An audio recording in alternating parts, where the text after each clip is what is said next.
आज की press conference करने का बुनियादी मकसद जो ईद उल अज़हा के हवाले से कार्रवाई थी, परफॉर्मेंस थी, कारकर्दगी थी, उसके ऊपर रोशनी डालना है।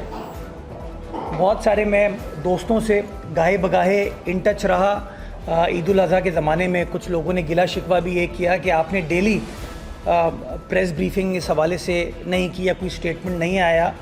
तो हमने फ़ैसला ये किया था कि फ़ोकस हमारा इन 3 दिनों में काम होना चाहिए, परफॉर्मेंस होनी चाहिए, और इख्तिताम पे हम अपनी कारकर्दगी लोगों को बताएंगे ताकि लोगों को बताया जा सके कि उनके मुंतखब बल्दियाती नुमाइंदों ने किस तरीके से परफॉर्म किया, किस तरीके से काम किया।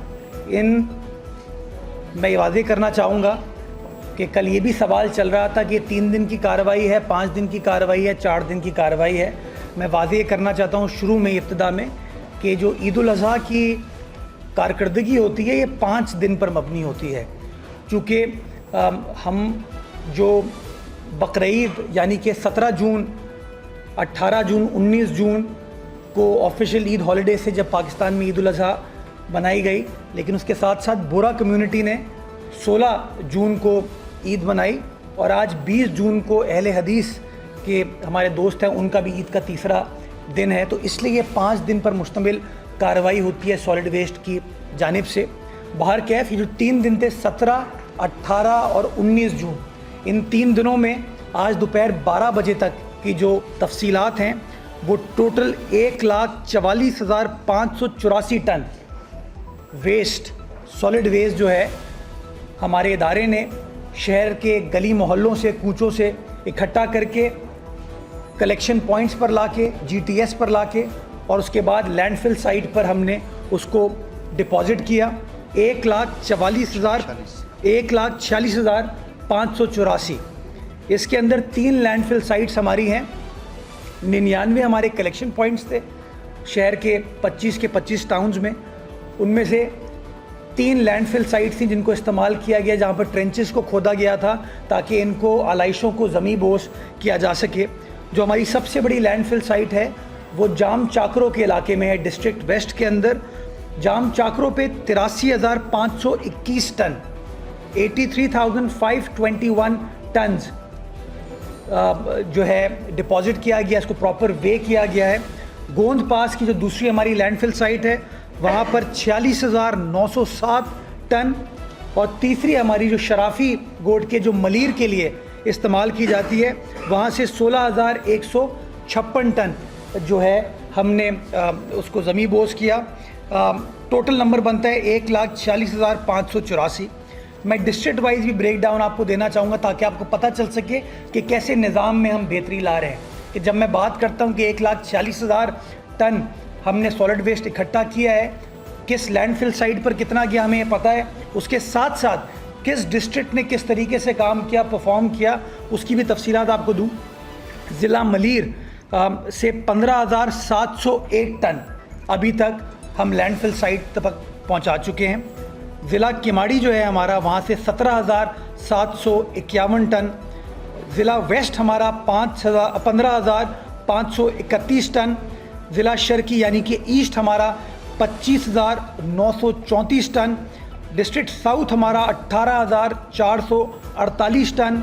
ज़िला कोरंगी हमारा 23,069 टन, और डिस्ट्रिक्ट सेंट्रल हमारा जो है ज़िला वस्ती जिसको कहते हैं, वहाँ से 30,150 टन जो सॉलिड वेस्ट है उसको इकट्ठा करके हम लैंडफिल साइट तक हमने पहुँचाया, जो टोटल हमारा बनता है 1,46,584।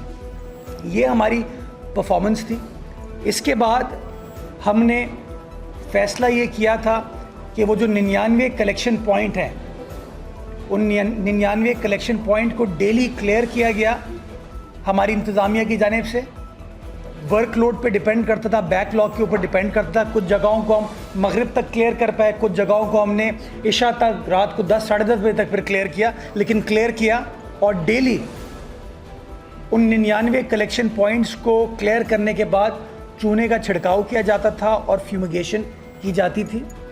और तीसरे दिन जब ये पूरी एक्सरसाइज मुकम्मल की गई तो हमने सॉलिड वेस्ट ने वहाँ पर पानी का छिड़काव किया जिसके अंदर क्लोरीन को डाला गया और अर्के गुलाब को डाला गया ताकि ताफुन वगैरह ना फैले, नंबर 1। नंबर 2, जो क्लोरीन से जो बैक्टीरिया वहाँ पर आ जाते हैं, जर्म्स आते हैं, उनका सफाया किया जा सके। ये पहली बार ये रिवायत कराची शहर में कायम की गई है, इससे पहले कभी ये चीज़ नहीं हुई थी। ये कारकर्दगी रही। मैं यहाँ पर सबसे पहले खिराज तहसीन पेश करना चाहूँगा उन मज़दूरों का, उन सैनिटरी वर्कर्स का, उस म्यूनिसिपल स्टाफ का जिन्होंने इन 3 दिन की शदीद गर्मी में भरपूर तरीके से, मुतहर्रिक तरीके से अपनी ज़िम्मेदारी को निभाया।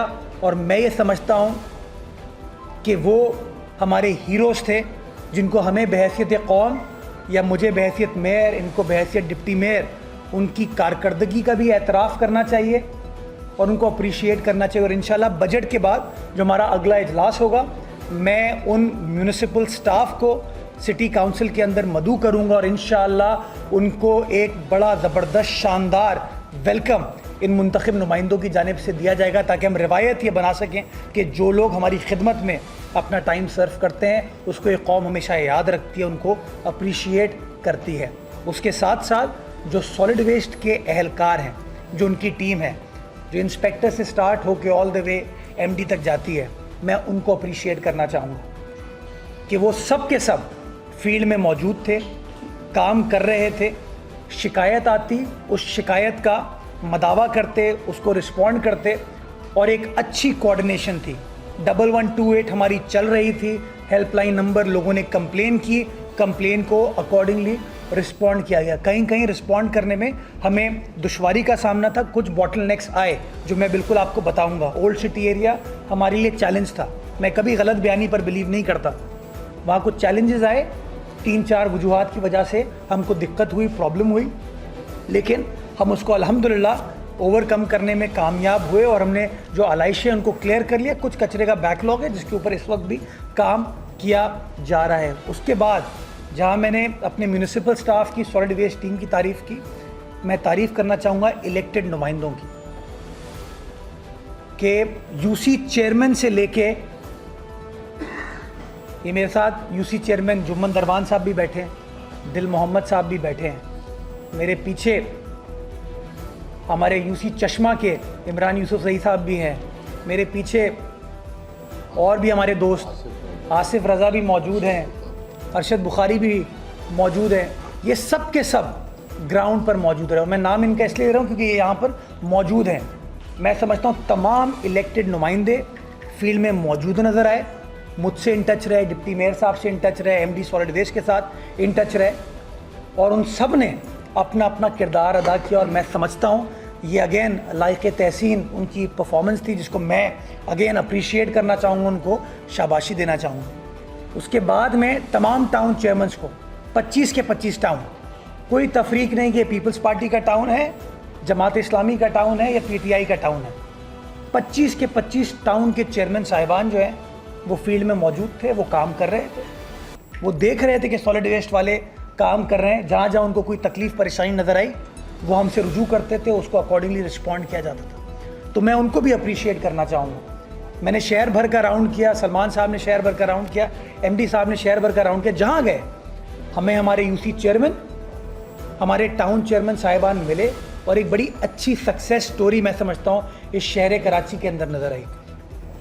और आप देख सकते हैं कि शहर कराची के अंदर इस पूरी कार्रवाई को कोई वज़ीर आज़म या कोई वज़ीर आला या कोई वज़ीर स्पेयर हेड नहीं कर रहा था।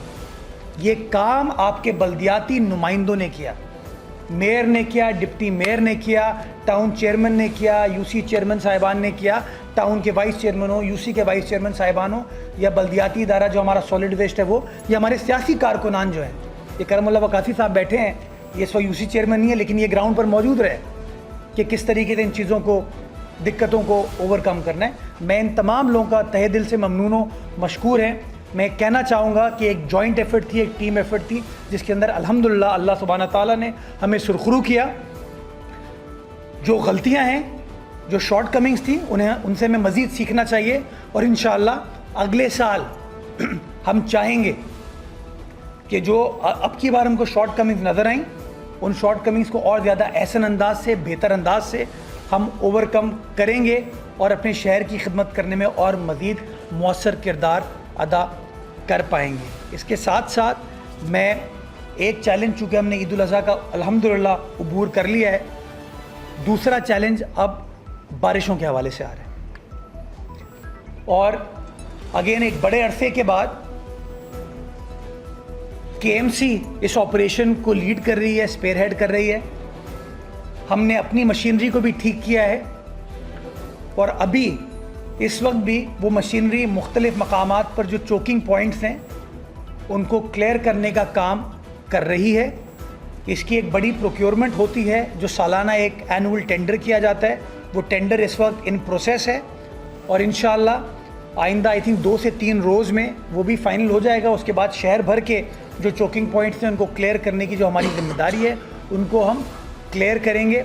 आज सुबह भी मैंने कुछ मकामात का विज़िट किया जो हमारे रिवायती तौर पर चोकिंग पॉइंट्स थे, उनको देखने के लिए कुछ जगहों पर मशीनरी हमारी काम कर रही थी। इंतज़ामिया को बताया कि जो पॉलिटिकल लीडरशिप है वो ख़ुद इन चीज़ों को ओवरसी कर रही है, सुपरवाइज़ कर रही है। तो इंशाअल्लाह अब नेक्स्ट चैलेंज की तरफ हम गामज़न, और बताया जा रहा है शायद 27 या 28 जून के बाद शायद बारिश का स्पेल आना है। तो कोशिश हमारी ये होगी कि इंशाअल्लाह फील्ड में मौजूद रहें, काम करें और जो भी किरदार है लोगों की खिदमत करने के लिए, जो भी काम है लोगों के मसाइल को हल करने का, इंशाअल्लाह वो खुश उसलूबी के साथ हम सब निभा पाएँ, परफॉर्म कर पाएँ। Last but not the least, Baldia Uzma Karachi ने अपना 1 साल मुकम्मल कल किया है। हमने बजट सेशन कॉल किया है। बजट सेशन के बाद मैं एक प्रेस कॉन्फ्रेंस करूंगा जिसमें तमाम तफसीलात से आगाह करूंगा। लेकिन मैं ये समझता हूं कि बल्दिया उज़्मा कराची के जो बुनियादी अपने मसाइल थे, जो इख्तियारात का इशू था या जो वसाइल का इशू था, उसको आहिस्ता आहिस्ता हमने अल्हम्दुलिल्लाह ओवरकम करना शुरू कर लिया है। मैं डेली दर्जनों यूसी चेयरमैन साहिबान से जब मिलता हूँ तो उनका गिला शिकवा यही होता था कि हमारे जो बुनियादी मसाइल हैं, जो गली मोहल्ले के, हमें उसके लिए वसाइल चाहिए, जिसके लिए मैं अपने पार्टी के चेयरमैन का, सदर आसिफ अली जरदारी साहब का, चीफ मिनिस्टर साहब का शुक्रगुजार हूँ कि हमने जो रिक्वेस्ट की थी उनको कि आप ओजीटी शेयर में इजाफ़ा करें, वो अल्हम्दुलिल्लाह बजट के अंदर सिफारिश चली गई है और 5 लाख का जो अमाउंट है उसको बढ़ा के 12 लाख रुपए कर दिया गया है। मैं ये समझता हूँ कि जो इजाफी 7 लाख रुपए अब हर यूसी में आएंगे, 245 कराची की यूनियन कमेटीज़ में जो इजाफी पैसा आएगा, ये तमाम हमारे यूसी चेयरमैन साहिबान मुआशी एतबार से, फाइनेंशियल एतबार से ख़ुद मुख्तार होंगे कि बाआसानी वो बेसिक काम कर सकें। यानी कि स्ट्रीट लाइट वगैरह लगा लिया आपने, जो विंचिंग करनी है उनको वो विंचिंग उन्होंने कर ली, जो पेवर ब्लॉक या सड़क का छोटा मोटा कारपेटिंग का काम होता है वो करने में ये लोग कामयाब हो पाएंगे। इसी तरीके से जो केएमसी के अपने बड़े लेवल पर वसाइल की कमी का हमें सामना था, उसको भी मैं ये समझता हूँ कि सिमत बड़ी वाज़ेह होती जा रही है और ये 1 साल में उन तमाम इश्यूज़ को अब हमने ओवरकम करते हुए मैं समझता हूँ अब हम लॉन्च करने की होपफुली पोजीशन में होंगे। और इंशाअल्लाह बारिशों के फ़ौरन बाद टारगेट हमारा ये होगा कि अब फायर फाइटिंग नहीं होगी, अब डेवलपमेंट फोकस काम किया जाएगा। और उसमें सबसे बड़ी अच्छी खबर जो ये है कि जो पानी का देरीना मसला कराची शहर का है, पिछले 18-19 साल से कराची की पानी की सप्लाई में इजाफा नहीं हुआ। वो जो हब कनाल का हमारा मंसूबा था वो ना सिर्फ हमने कराची वाटर सीवरेज कॉरपोरेशन से मंजूर कराया, सिंध की काबीना से मंजूर कराया, लेकिन मुझे खुशी होती है कि मेरी पार्टी जो ऐलान करती है उस ऐलान को वफ़ा करने में बिलीव करती है कि जो बजट टेबल किया गया है सिंध हुकूमत का, सिंध असेंबली में, उस बजट के अंदर उसके लिए पैसे मुख्तस कर दिए गए हैं और हमारा टारगेट वो यही है कि 12 महीने के अंदर उस प्रोजेक्ट को मुकम्मल करेंगे, जो कि 200 MJD पानी का इंफ्रास्ट्रक्चर हमें देने में कामयाब हो पाएंगे। मैं एक बार फिर वज़ीर आज़म पाकिस्तान को रिक्वेस्ट करना चाहूँगा कि K4 ऑगमेंटेशन की जो हमारी एक्निक के अंदर लेटर ऑफ ऑथराइजेशन पेंडिंग है, चूँकि एक्निक को तश्कील दे दिया गया है, 9 अगस्त 2023 को एक्निक ने अप्रूवल दिया था, 9 अगस्त 2024 आने वाली है, 1 साल पूरा गुजर गया है। मैं प्राइम मिनिस्टर साहब को गुजारिश करना चाहूँगा कि जल्दी, आपने वादा किया था जब आप वज़ीर आज़म बनने के बाद वापस आए थे कि इसको 14 दिन में मैं रिजॉल्व कराऊँगा। अभी 14 दिन से कई दिन ज़्यादा हो चुके हैं। एक्निक को तश्कील आपने दे दी है, जल्द अज जल्द एक्निक से उसकी formal letter of authorisation issue करा दें ताकि 77 अरब रुपए 77 बिलियन रुपीज़ कराची शहर के पानी के इंफ्रास्ट्रक्चर को इम्प्रूव करने के लिए, ताकि K4 का जो 260 MJD पानी कराची शहर में आएगा उस पानी को हम डिस्ट्रीब्यूट करने में बआसानी तरीके से कामयाब हो पाएँ। आखिर चीज़, मुझे इस बात का अदराक है कि ईद के दिनों में डिस्ट्रिक्ट सेंट्रल के कुछ मकामात पर पानी का शॉर्टेज थी। ये बात बिल्कुल दुरुस्त है। मैं अपने सियासी रुफ़का के साथ भी इन टच रहा, जो हमारी यूसी के चेयरमैन साहिबान हैं उनके साथ भी इन टच रहा। बदकिस्मती के साथ हमारा जो यूनिवर्सिटी रिजर्वायर है, हमने छुट्टियों में भी इसके ऊपर काम किया कि वजह क्या बनी है। एक तो ये जो मंडियाँ लगती हैं, इसके अंदर पानी का सप्लाई जाता है, उसकी वजह से थोड़ी शॉर्टेज होती है। बट हमने मज़ीद इसको इन्वेस्टिगेट किया तो बदकिस्मती के साथ जो यूनिवर्सिटी रिजर्वायर है हमारा, उसके ऊपर 48 की जो लाइन है उसके ऊपर लीकेज है, मेजर लीकेज है और बड़ा पानी उसके अंदर ज़ाया हो रहा है। मैं आप मीडिया के दोस्तों के तवस्सुत से ये ऐलान करना चाहूँगा, हमें 36 घंटे लगेंगे उस लाइन को रिपेयर करने में। हम चाहते हम ईद में रिपेयर कर सकते थे, लेकिन हमने इसलिए नहीं की कि हमें 36 घंटे तक लाइन को बंद करना पड़ेगा रिपेयर के लिए। तो अगर ईद के दिनों में हम लाइन को बंद करते तो अगेन लोगों को ज़्यादा तकलीफ़ का सामना करना पड़ता। तो हमने फ़ैसला इंतज़ामी तौर पर यह किया कि ईद के बाद इंशाअल्लाह इस लाइन को 36 घंटों के लिए बंद किया जाएगा। तो 22 तारीख को हम इस लाइन को बंद करेंगे। कोशिश हमारी है कि 24 घंटे में इस लाइन को हम रिपेयर कर लें, ताकि वो जो पानी ज़ाया हो रहा है, जिससे डिस्ट्रिक्ट सेंट्रल का भी नुकसान हो रहा है, गुलिस्तान जौहर का भी नुकसान हो रहा है, स्कीम 33 का भी नुकसान हो रहा है, उस नुकसान का हम इंशाल्लाह मदावा कर सके। तो इंशाल्लाह 22 जून को मैं टाइम शेयर कर लूँगा ताकि पब्लिक को हम बता सकेंगे वो किन 24 घंटे के दौरान वाटर सप्लाई बंद होगी, ताकि उस पानी की जो लीकेज है उसको एड्रेस किया जा सके और एक्विटेबल पानी की भी डिस्ट्रीब्यूशन को यकीनी बनाया जा सके। बहुत शुक्रिया आप तमाम।